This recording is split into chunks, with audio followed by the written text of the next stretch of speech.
Hey y'all, welcome back to my channel. This is Chrissy T and I'm back with the recap of Loving Hip Hop Atlanta season 11 episode 19. So the episode begins with Yandy. She is doing what she do best, making decisions without her husband and making promises she can't keep.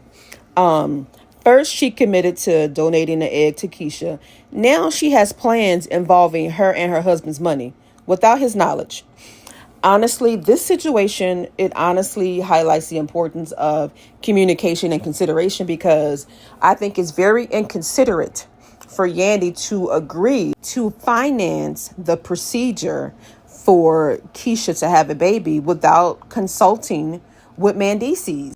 Yandy, instead of committing to Kisha without consulting with your husband, you would have been better off expressing your willingness to donate your egg and your willingness to help her financially, but still emphasize the necessity of discussing it with your husband first. Because to me, making decisions without your husband, especially involving finances, is disrespectful. And I could be wrong, but I feel like the marriage lack that open communication and mutual decision making, because every time you make a decision, then you tell Mendeecees about it. So Yandy, we see, has already made her decision without her husband. And right now, she just wants his support. Okay.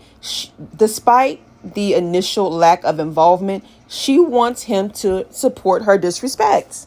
So Kisha is grateful for Yandy that she's offering to donate her egg, but she recently discovered that she has fibroids and endometriosis, which makes carrying a child challenging. Despite opting not to undergo the surgery, Kisha wants a surrogate to carry Yandy's egg. Now, this is an example to me of giving a person an inch and they want to take a mile.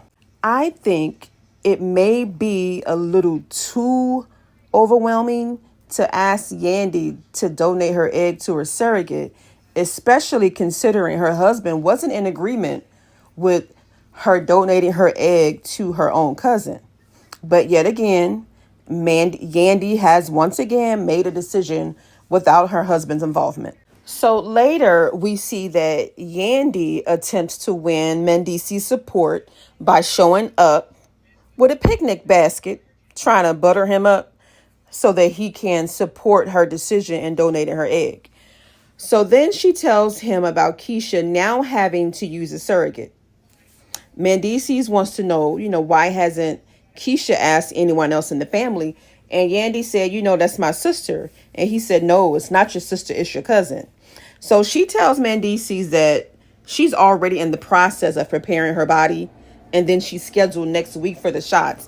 So she, despite having made her decision already for the second time, she continues to express a desire for Mendeecees' support after she's already made her damn decision. So next we see the three of them attend a doctor's visit together so Mendeecees can learn or have a better understanding of the process of the IVF. So Mendeecees don't beat around the bush. Okay, he asked the right questions. He wanted to know if the doctor can find an egg resembling Kisha and not Yandy. Let me tell you, if looks could kill, honey, he will be dead, because the look she gave him, he should be deceased right now. So Mendeecees, once again, didn't beat around the bush. He wanted to know, what's the cost of all this? And he said that he was told it's between $75,000 and $150,000. So after that, Mendeecees said that he's glad that he learned about the process and he felt like he's able to make a decision. And he said that seeing Kisha cry really broke his heart. But yet he still didn't say whether he was in agreement or not, which doesn't matter because Yandy has already made her decision.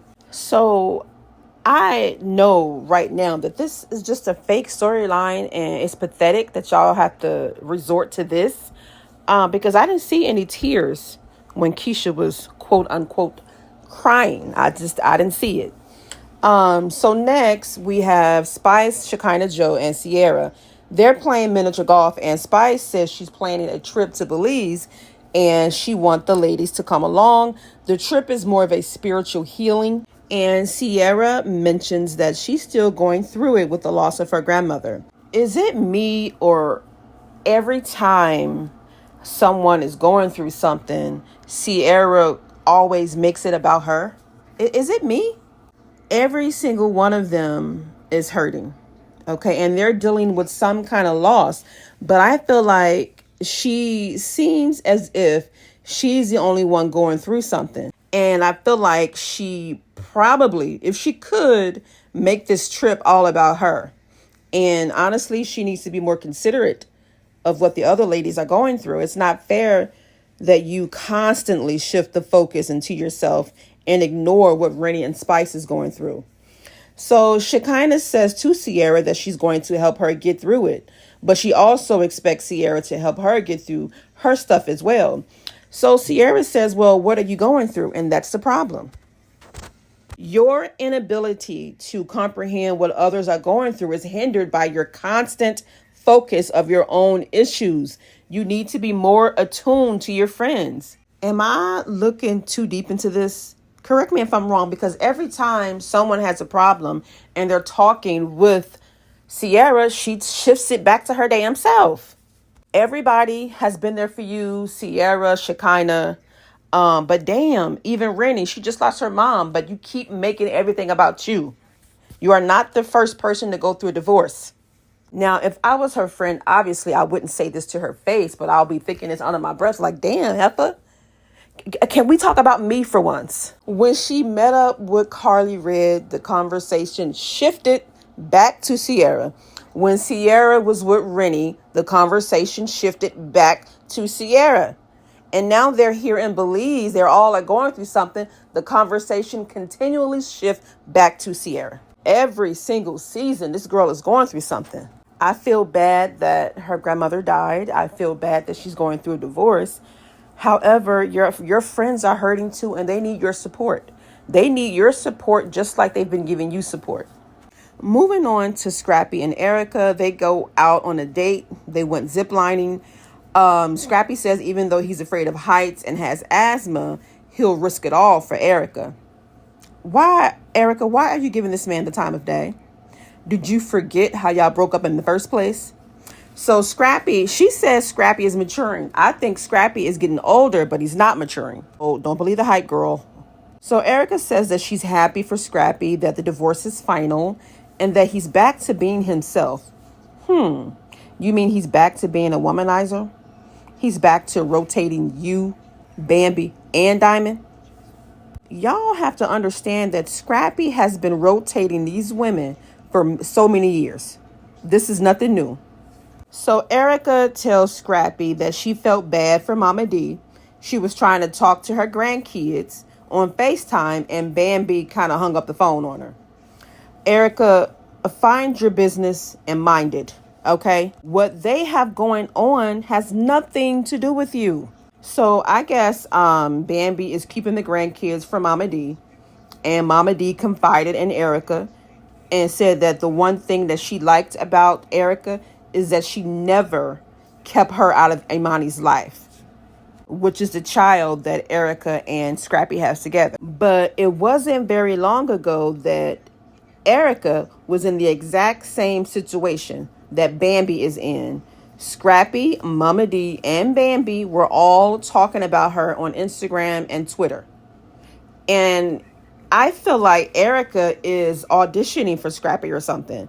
Like you're auditioning for his acceptance and approval. You're comparing yourself to Bambi. I never kept Imani from her grandmother. I think Bambi should let Mama D be a part of their lives. She'll see that she's a dope grandmother. Girl, shut up and mind your business. So when this is all said and done, the next day, Scrappy is with Diamond. Okay, he done prepared a gourmet breakfast using paper plates and plastic cups. Ain't nothing wrong with that. So yeah, he's playing games with these women like he's been doing. Nothing's changed. So in his confessional, Scrappy says he loves both Erica and Diamond. And he said that he's glad that he has peace and happiness. You do not have peace and happiness. The fact that you're juggling these women shows that there is unrest in your spirit. You don't have a genuine sense of peace. It's like an illusion. Every interview he's doing, he's talking about his ex-wife. That doesn't sound like peace to me. A person that constantly says, I'm at peace, I'm happy, they are not at peace and they are not happy. Meanwhile, in Belize, the ladies, they go to a temple, they receive some sort of spiritual healing. Shekinah shares that she terminated her pregnancy at the age of 15 and 24. I didn't know that. And Renni said that she did the same thing before her ex went to prison. They both came to a decision that it was best for her to terminate the pregnancy. So while they're discussing that, Renni suddenly becomes ill. She's sick. They had to pull the van over. We learned that she's been having problems with her kidney. And she ends up vomiting. And that's the end of the episode. I give it a grade D. Seeing the girls bond was a really good moment to see. Scrappy still juggling the women. He's still being a bitter husband. He did an interview recently. It was on Ray Daniels Media, where he was talking about Bambi, talking about being married. So yeah, he was pretty much dragging his ex. So yeah, it was given bitter. I will be doing a video about that separately. So if you like the video, give it a thumbs up. You leave your thoughts in the comments and subscribe. Bye.